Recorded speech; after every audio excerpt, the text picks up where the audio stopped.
Завтра, 10 июня, ориентировочно в 2 часа дня будем наблюдать солнечное затмение. Начнется оно в Северной Америке, а закончится на нашем Дальнем Востоке.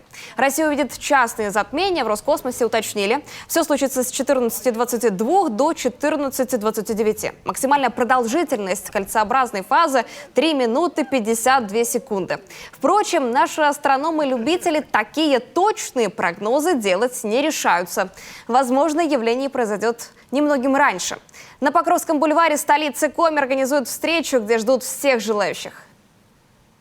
Завтра я буду выставлять аппаратуру на Покровском бульваре. Там площадочка такая удобная есть.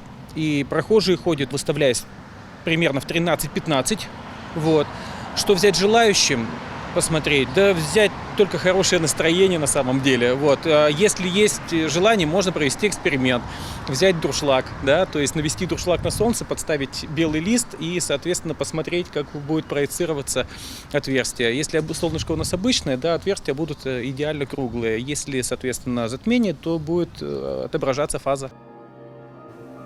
Интересно, что на территории России кольцеобразные солнечные затмения не происходили более 50 лет. Так что у нас есть возможность увидеть уникальное событие, что называется, воочию. Главное, напоминают эксперты, не смотреть на солнце без специальных линз. Это может быть опасно. Следующее такое явление нас ждет только в июне 2039 года.